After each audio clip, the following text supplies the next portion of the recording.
généreuse et sublime décision de baptiser cet illustre rond-point stratégique de la commune au nom du 141e régiment des bataillons des tirailleurs sénégalais. Cette initiative, pas du tout anodine et d'une importance à la fois historique et pédagogique, nous va droit au cœur et sera indéniablement gravée en lettres d'or dans le marbre de notre mémoire pourtant très sélective. Votre geste, monsieur le maire, apprécié à sa juste valeur, est la preuve que, compte tenu de son passé et du vaste empire colonial qu'elle détenait, la France a une longue histoire avec les peuples d'Afrique.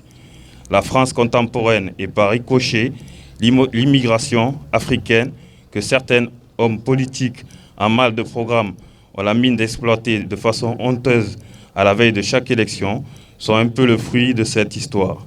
Et ce n'est pas aussi facilement qu'on peut effacer une telle histoire qui fait désormais partie de notre patrimoine, mais aussi de notre mémoire collective.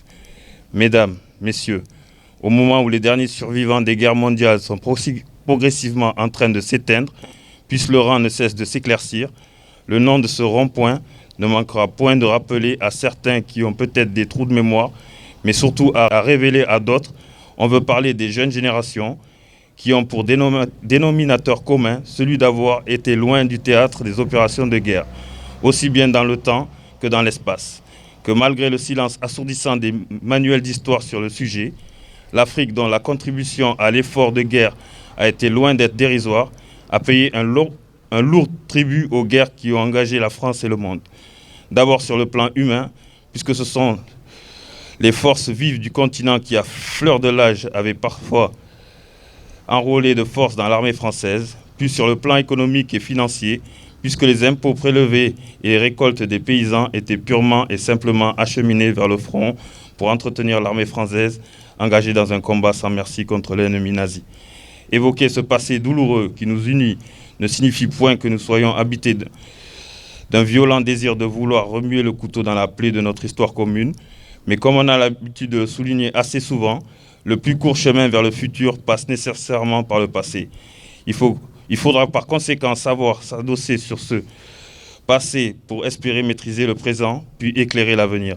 Riche de ces considérations, il va alors de soi qu'un devoir s'impose à nous tous, celui de la pacification des mémoires.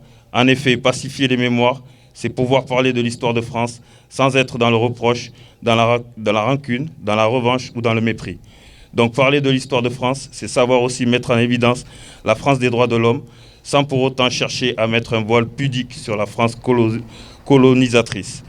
Vive la France, vive l'Afrique et vive l'amitié franco-africaine. Merci.